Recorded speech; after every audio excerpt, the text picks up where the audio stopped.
Homework problem 7, this is exercise 13.8 in your textbook, talks about a payback period and a simple rate of return. And this problem just gives me way too many opportunities for wisecracks. So I'll try to play it straight. Nick's Novelties, there's just lines right there, is considering purchasing new games for its amusement houses. Not going there. The games would cost a total of $300,000, have an 8-year useful life, and have a salvage value of $20,000.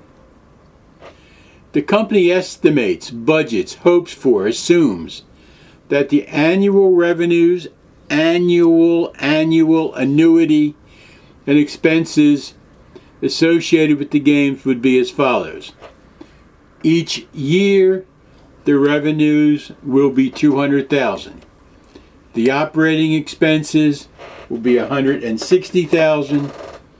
The net operating income is $40,000.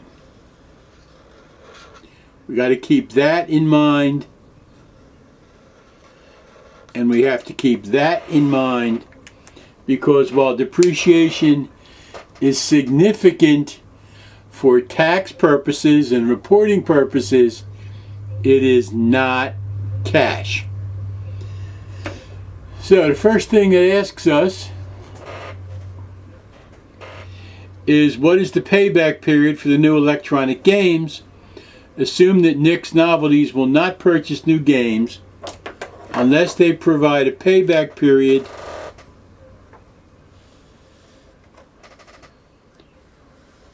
of 5 years or less. Would the company purchase the games? I don't know, let's see. Net operating income. Well, the net operating income is the $40,000 plus the $35,000 because you do not spend cash for depreciation.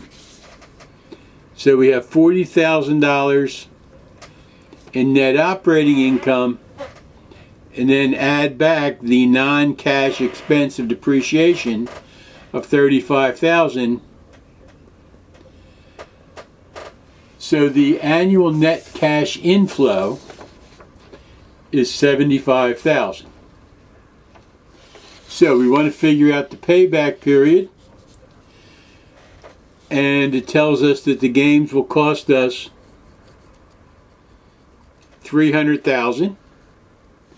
And we'll get $75,000 per year. So, $300,000 divided by $75,000, 4 years, which I didn't seem to be able to spell. Their payback period is 5 years or less.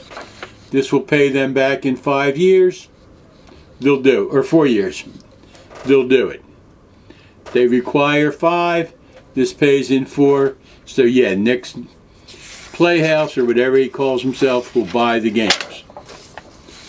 The next question is, what is the simple rate of return promised by the games? I think that's a weird phrase, but we know what they're talking about. If the company requires a hurdle rate, a return rate of 12, will the games be purchased? Well, we have to look at the annual incremental net income and divide it by the initial investment. So in this, we look at the incremental net income, how much the games will be providing. This does not include depreciation. So now we're looking at $40,000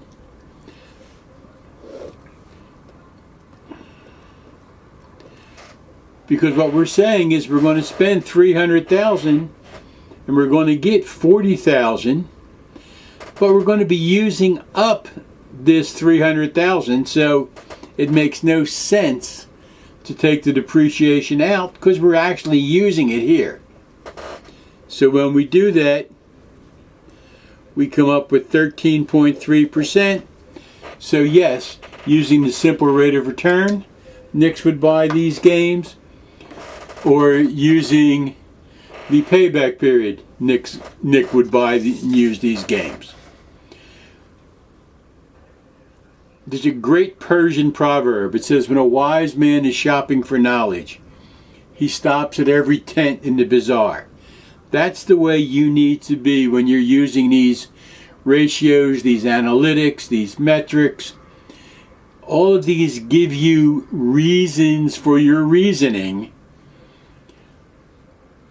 but not absolute answers. They just give you some things to think about while you're making up your answers.